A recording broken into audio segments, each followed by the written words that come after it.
Hello everyone, कैसे हैं आप सब लोग। आई होप कि आप सब लोग स्वस्थ होंगे, मस्त होंगे और आपकी जो तैयारियां हैं वो भी बेहतरीन चल रही होंगी। तो आज से आपके लिए एक बिल्कुल फ्रेश क्लास यूपी स्पेशल की, ठीक है। यहाँ पर आपको मैं रोज़ 50 क्वेश्चन लेकर आऊँगा और यूपी स्पेशल के जो सारे टॉपिक हैं वो मैं यहाँ पर कवर कराऊंगा, ठीक है। तो ये क्लास आपके लिए काफ़ी महत्वपूर्ण होने वाली है। यदि आप यूपी के किसी भी एग्ज़ाम के एस्पिरेंट हैं तो ये क्लास आपके लिए है। आपको मात्र यहाँ से 20 से 25 मिनट का समय देना है और आपकी तैयारी लगभग सभी एग्ज़ामों में जो है यूपी स्पेशल अब 20 क्वेश्चन पूछे जा रहे हैं, तो हमारा टारगेट 20 आउट ऑफ 20 का है। हम टारगेट को अपना क्या है कि टारगेट को बड़ा लेकर चलना चाहिए ताकि एक सम्मानजनक स्कोर हमें मिल सके। तो टारगेट हम रखेंगे 20 आउट ऑफ 20 का, ठीक है, जिससे कि हम 15 प्लस अपना कर सकें। माइंडसेट अगर 20 का रखेंगे तो दोस्त ज़रूर हम 50 प्लस अचीव करेंगे। और आप समझ रहे हैं कि 50 प्लस अगर आप अचीव कर रहे हैं तो आपके लिए ये कितनी बड़ी बात हो जाएगी। आपके लिए सिलेक्शन में ये काफ़ी महत्वपूर्ण भूमिका निभाएगा यूपी स्पेशल, ठीक है। तो आज से आप सबके लिए एक बेहतरीन क्लास, तो सब अधिक से अधिक जुड़िए, अपने यार दोस्तों को बताइए, वीडियो को अधिक से अधिक शेयर करिए। यहाँ पर अपन सारे टॉपिक कवर करेंगे, ठीक है, अलग अलग पार्ट्स में। तो हो सकता रोज़ हम 50 क्वेश्चन करेंगे, तो यहाँ पर अपन 500 से 1000 के बीच में क्वेश्चन लगा लेंगे, ठीक है। तो चाहे बीपीओ हो, आपका लेखपाल हो, कनिष्ठ सहायक हो, जेई हो, आरओ हो, जितने भी एग्ज़ाम हैं साथियों, ये उसके लिए काफ़ी इम्पोर्टेंट वीडियो है। तो आप लोगों को वीडियो पूरा देखना है, इसके बिल्कुल भी नहीं करना है। साथ ही अधिक से अधिक शेयर भी करना है और एक लाइक भी देना है, ठीक है ना। उसमें आपका कुछ नहीं जाता है लाइक करने में, ठीक। और हाँ, यदि चैनल पर पहली बार आए हैं और अब तक सब्सक्राइब नहीं किया है, सब्सक्राइब ज़रूर कर लें। तो चलिए शुरू करते हैं और लेते हैं आज का पहला महत्वपूर्ण प्रश्न, ठीक है। पहला प्रश्न है कि 2011 की जनगणना के अनुसार उत्तर प्रदेश की जनसंख्या देश की कुल जनसंख्या का कितना प्रतिशत है। देश की कुल जनसंख्या का कितना प्रतिशत है। तो उत्तर प्रदेश की जो जनसंख्या है दोस्त, वो देश की कुल जनसंख्या का 16.5%। बी हमारा यहाँ पर बहुत बिल्कुल सही आंसर होगा, ठीक है। कोशिश करिए कि साथ साथ आप लोग भी आंसर देते चलें तो बड़ा मज़ा आएगा, है ना। कमेंट करते चलें। नेक्स्ट है 2011 की जनगणना के अनुसार राज्य की कुल जनसंख्या में महिला जनसंख्या का प्रतिशत कितना है, ठीक है। राज्य की यानी यूपी की जो टोटल जनसंख्या है उसमें महिलाओं का प्रतिशत कितना है, कितने प्रतिशत महिलाएँ हैं। तो महिलाएं जो हैं दोस्त वो हैं आपकी 47.72%। याद रखेंगे आप लोग कितनी हैं, 47.72%। राइट आंसर हुआ option number A. Third question देखते हैं। 2011 की जनगणना के अनुसार राज्य में 0 से 6 आयु वर्ग की प्रतिशत जनसंख्या, ठीक है। तो 0 से 6 वर्ष के जो बालक या बालिकाएं हैं, शिशु हैं, उनकी संख्या पूछी गई है। तो राइट आंसर होगा इसका हमारा क्या होगा, इसका राइट आंसर है 15%, यानी 15.41% जो है वो 0 से 6 वर्ष की पब्लिक है हमारे यहाँ पर। राइट आंसर हुआ option number C. Fourth question, 2011 की जनगणना के अनुसार राज्य में सर्वाधिक जनघनत्व वाला जिला कौन सा है, ठीक है। सर्वाधिक जनघनत्व वाला, ठीक है, जनसंख्या वाला नहीं, जनघनत्व वाला। जनसंख्या वाला तो है आपका प्रयागराज, ठीक है। जनसंख्या वाला क्या है, प्रयागराज है। और जनघनत्व में जो है आपका वो है गाजियाबाद। कौन सा है, गाजियाबाद। राइट आंसर हो गया ऑप्शन नंबर डी। नेक्स्ट देखते हैं। जनगणना 2011 के अनुसार राज्य का लिंगानुपात है, कितना है लिंगानुपात। तो राज्य का लिंगानुपात है आपका 912 महिलाएं प्रति 1000 पुरुष, ठीक है। 1000 पुरुष पे 912 महिलाएं। करेक्ट आंसर हो गया यहाँ पर हमारा ऑप्शन नंबर ए। आगे बढ़ेंगे। राज्य में न्यूनतम लिंगानुपात वाला जिला जनगणना 2011 के अनुसार कौन सा है, ठीक है। न्यूनतम लिंगानुपात वाला जिला, ठीक है, जहाँ पर महिलाओं की संख्या प्रति 1000 पुरुषों पर सबसे कम है, उस ज़िले का आपको नाम यहाँ पर बताना है। तो वो ज़िला है आपका गौतम बुद्ध नगर, जिसको जीबी नगर कहते हैं। राइट आंसर हो गया ऑप्शन नंबर ए। 7वां क्वेश्चन देखते हैं। 2011 की जनगणना के अनुसार राज्य में महिला साक्षरता दर कितनी है?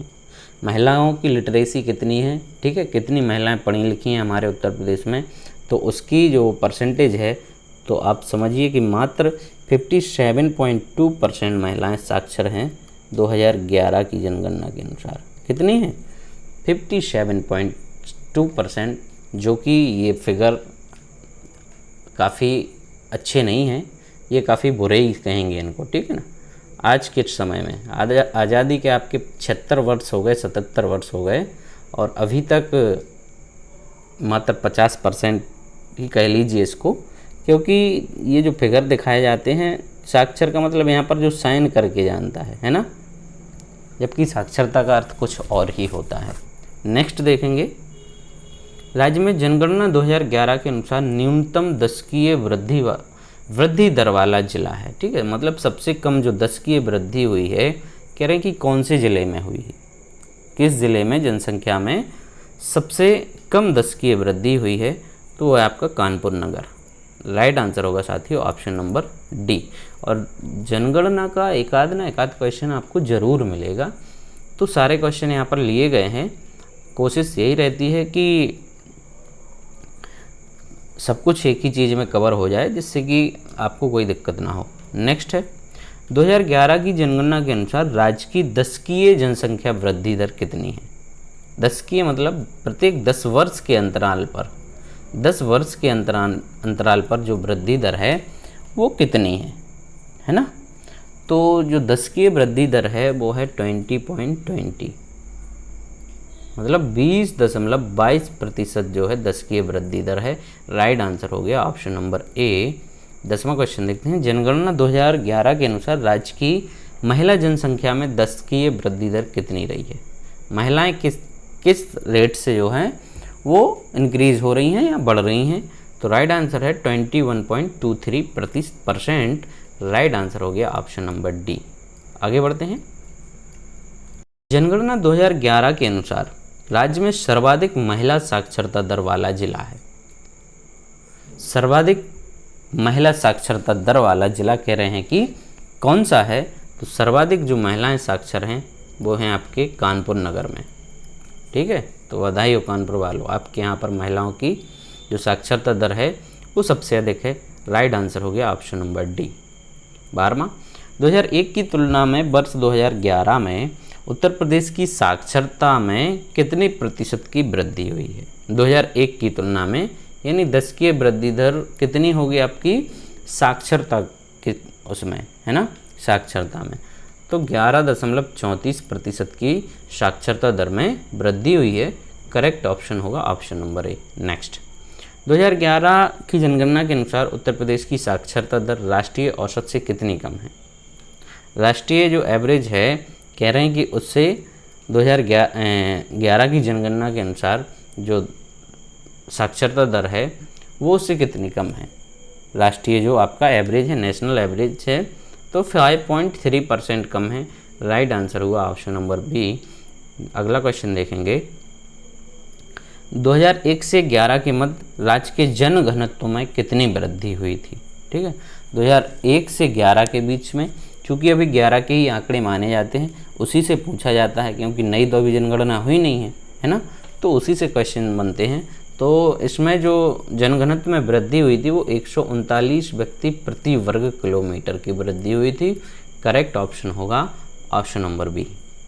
15वां, जनगणना 2011 के अनंतिम आंकड़ों के अनुसार उत्तर प्रदेश में बालिका शिशुओं की संख्या प्रति 1000 बालक शिशुओं पर है। ठीक है, तो जो बालिका शिशु हैं उनकी कितनी जनसंख्या है प्रति 1000 बालक शिशुओं पर? तो राइट आंसर है इसका साथियों 902। कितना है? 902, और वैसा है आपका 912। ठीक, चलिए फिर है कि उत्तर प्रदेश के किस नव पाषाणिक पुरास्थल से धान की खेती के साक्ष्य मिले हैं। ये क्वेश्चन काफ़ी फेमस है, इवन ये आपका यूपी जो पीसीएस है उसमें भी ये क्वेश्चन पूछा गया है। तो कोल्डीवा राइट आंसर हो गया ऑप्शन नंबर सी। आरओ की दृष्टि से आपका ये क्वेश्चन महत्वपूर्ण है, बाकी और एग्जाम की दृष्टि से तो है ही। 17वां है कि बुद्ध की प्रथम मूर्ति निर्मित हुई थी। बुद्ध की प्रथम मूर्ति निर्मित हुई थी, तो ये कह रहे कि किस शैली में हुई थी ये। तो मूर्ति जो बुद्ध की पहली थी वो मथुरा शैली में हुई थी। ठीक है, मथुरा शैली में निर्मित हुई थी। करेक्ट होगा ऑप्शन नंबर बी। 18वां, शाटक वस्त्र निर्माण का प्रमुख केंद्र था। शाटक वस्त्र निर्माण का प्रमुख केंद्र क्या था? तो ये था मेरे दोस्तों वाराणसी। बी यहाँ पर बिल्कुल सही होगा। चलिए 19वां, आजीवक संप्रदाय के प्रवर्तक मक्खली गोसाली की जन्मभूमि थी। आजीवक संप्रदाय के प्रवर्तक मक्खली गोसाली की जन्मभूमि कौन सी रही है? तो राइट आंसर है श्रावस्ती। डी बिल्कुल यहाँ पर सही विकल्प हो जाएगा। 20वां, वांसखेड़ा अभिलेख निम्न में से किस शासक से संबंधित है? वांसखेड़ा अभिलेख बताइए। वांसखेड़ा अभिलेख, कितने मस्त मस्त क्वेश्चन है, मतलब लेवल देखिए कि ठीक ठाक लेवल है। तो वांसखेड़ा जो अभिलेख हैं वो आपके हैं हर्षवर्धन से संबंधित। किससे हैं? हर्षवर्धन से। बी बिल्कुल यहाँ पर राइट आंसर हो जाएगा। ठीक, चलिए आगे बढ़ेंगे। अयोध्या अभिलेख किसने प्रचलित करवाया था? अयोध्या अभिलेख किसने प्रचलित करवाया था? तो ये कराया था आपका किसने? धनदेव ने। डी यहाँ पर बिल्कुल राइट आंसर हो गया। नेक्स्ट, गुप्तकालीन दशावतार मंदिर प्राप्त हुआ है, कहाँ से हुआ है? तो दशावतार मंदिर ये काफ़ी फेमस है ना, और ये प्राप्त हुआ है आपका देवगढ़, जो कि ललितपुर जनपद में पड़ता है, ललितपुर में। राइट आंसर हो गया ऑप्शन नंबर डी। आगे बढ़ेंगे। अयोध्या का प्राचीन नाम क्या था? अयोध्या का प्राचीन नाम क्या था बताइए आप लोग। अयोध्या का प्राचीन नाम, तो अयोध्या का जो प्राचीन नाम था मेरे दोस्तों वो क्या था? अयाज शाह। राइट आंसर होगा ऑप्शन नंबर बी। हर्षवर्धन के समय कन्नौज कहलाता था। हर्षवर्धन के समय कन्नौज कहलाता था। क्या कहलाता था? कन्नौज का जो प्राचीन नाम है वो है नगर महोदय श्री। हर्षवर्धन के टाइम में इसको कहते थे नगर महोदय श्री। विकल्प ए बिल्कुल करेक्ट हो जाता है। 25वां, मध्य पाषाण युग के सर्वाधिक साक्ष्य मिले हैं, कहाँ से मिले हैं? मध्य पाषाण युग के सर्वाधिक जो साक्ष्य मिले हैं साथियों, तो वो मिले हैं आपके सराय नाहर राय से। कहाँ से मिले हैं? सराय नाहर राय से। विकल्प सी बिल्कुल करेक्ट हो गया। नेक्स्ट 26, प्राचीन काल में उत्तर प्रदेश का क्षेत्र गंगा के मैदान में स्थित था, वह किस नाम से चर्चित था? ठीक है, गंगा के मैदान में था आपका उत्तर प्रदेश स्थित उस समय प्राचीन काल में। तो कह रहे कि किस नाम से प्रसिद्ध था प्राचीन काल के समय? तो इसको बोला जाता था उस समय मध्य देश। क्या बोला जाता था? मध्य देश कहा जाता था। ये यहाँ पर हमारा बिल्कुल राइट आंसर हो गया। नेक्स्ट, मौर्योत्तर युग में उत्तर प्रदेश का कौन सा नगर रेशम मार्ग से संबद्ध था, जो एशिया से जुड़ा था? रेशम मार्ग से संबद्ध था और एशिया से जुड़ा था। ये भी क्वेश्चन आपका बिल्कुल आरओ के लिए काफ़ी महत्वपूर्ण है। तो मथुरा जो नगर था वो आपका रेशम मार्ग से संबद्ध था। राइट आंसर हो गया ऑप्शन नंबर सी। 28, सिराजे हिंद किस नगर को कहा जाता था? तो ये क्वेश्चन काफ़ी कॉमन है, महत्वपूर्ण भी है। सिराजे हिंद जौनपुर को कहा जाता था, याद रखेंगे आप सब लोग। ठीक है, चलिए आगे बढ़ेंगे। राजा अकबर के दरबारी बीरबल का संबंध किस स्थल से था?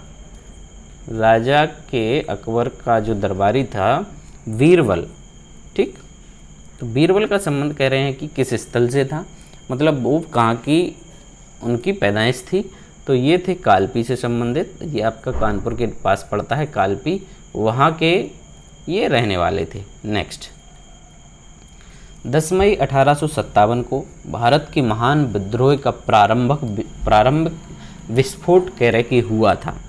कहाँ पर हुआ था? ये जो 1857 की महान क्रांति हुई थी उसका जो प्रारंभ यानी पहला विद्रोह या विस्फोट कहाँ से हुआ था? तो राइट आंसर है आपका कहाँ से? मेरठ से हुआ था। ऑप्शन नंबर बी बिल्कुल सही हो जाएगा। फिर 1857 ईस्वी के विद्रोह से सर्वाधिक प्रभावित क्षेत्र कौन सा था? किस क्षेत्र में इसका सर्वाधिक प्रभाव पड़ा? तो ये बिल्कुल पड़ा आपका सबसे अधिक प्रभाव अवध में और बुंदेलखंड में। ए यहाँ पर हमारा बिल्कुल सही आंसर हो गया। 32, भारतीय राष्ट्रीय कांग्रेस के इलाहाबाद अधिवेशन की अध्यक्षता की थी। तो कांग्रेस का जो अधिवेशन हुआ था इलाहाबाद में, उसकी अध्यक्षता किसके द्वारा की गई थी? तो ये की गई थी आपकी जॉर्ज यूले के द्वारा। बी हमारा बिल्कुल करेक्ट आंसर। नेक्स्ट क्वेश्चन, यहाँ पर फैक्ट के बारे में बात नहीं करेंगे, हम सीधा आपको आंसर बताते चलेंगे, क्योंकि फैक्ट के बारे में बात करते तो थोड़ा वीडियो लंबा हो जाता है ना, और फिर आप लोग आलस करते हैं, वीडियो को देखते नहीं हैं। 1857 ईस्वी के प्रथम स्वाधीनता आंदोलन का सर्वाधिक बड़ा केंद्र निम्नलिखित में से कौन था? ठीक है, तो 1857 की क्रांति का जो सर्वाधिक बड़ा केंद्र था, कह रहे हैं कि कौन सा था? तो बताया अभी मेरठ। ठीक है, सबसे अधिक मतलब पहला जो वहाँ पर विद्रोह का विस्फोट हुआ था वो मेरठ से ही हुआ था, वही सबसे अधिक प्रभावित क्षेत्र था या बड़ा क्षेत्र था। प्रभावित तो आपको बुंदेलखंड वगैरह बताया अभी आपको।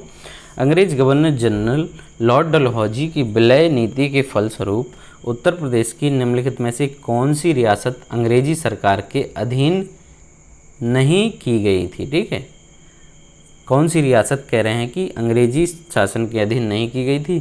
तो झांसी चली गई थी, ये जालौन भी थी, हमीरपुर भी गई थी, कानपुर जो रियासत थी वो अंग्रेज़ों के अधीन नहीं थी। राइट आंसर हो गया ऑप्शन नंबर सी, विलय नीति के अनुसार। ठीक है, फिर प्रथम स्वाधीनता संग्राम के समय बरेली में इसका नेतृत्व निम्न में से किसने किया था? ठीक है, तो प्रथम स्वाधीनता संग्राम वही 1857 वाली बात हो रही है।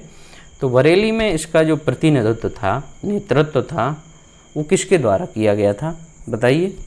तो ये खान बहादुर खान के द्वारा किया गया था बरेली का। ठीक है, राइट आंसर होगा ऑप्शन नंबर डी।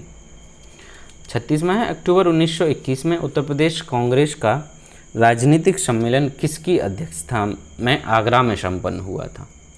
राजनीतिक सम्मेलन आगरा में संपन्न हुआ था आपका 1921 में। तो इस समय अध्यक्षता की गई थी किसके द्वारा? मौलाना हसरत मोहनी के द्वारा इसकी अध्यक्षता की गई थी। सी बिल्कुल करेक्ट हो जाएगा। नेक्स्ट,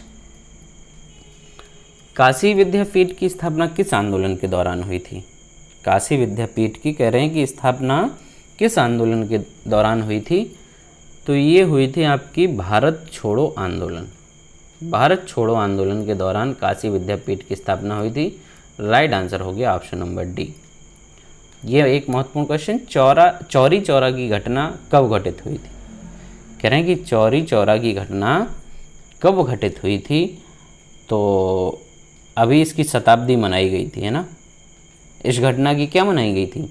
शताब्दी मनाई गई थी। कब मनाई गई थी? तो ये घटना हुई थी आपकी 1922 में, और इसको 2022 में आपके 100 साल पूरे हुए थे, है ना। तो इस घटना की जो है शताब्दी के उपलक्ष्य में ग्राम पंचायतों में कई सारी बैठक वगैरह, मीटिंग वगैरह और कई चीज़ें आयोजित की गई थी, है ना। तो ये 1922 में हुई थी ये घटना। नेक्स्ट है, भारतीय कम्युनिस्ट पार्टी का पहला सम्मेलन कानपुर में किसने आयोजित किया था? भारतीय कम्युनिस्ट पार्टी का पहला सम्मेलन कानपुर में किसने आयोजित किया था?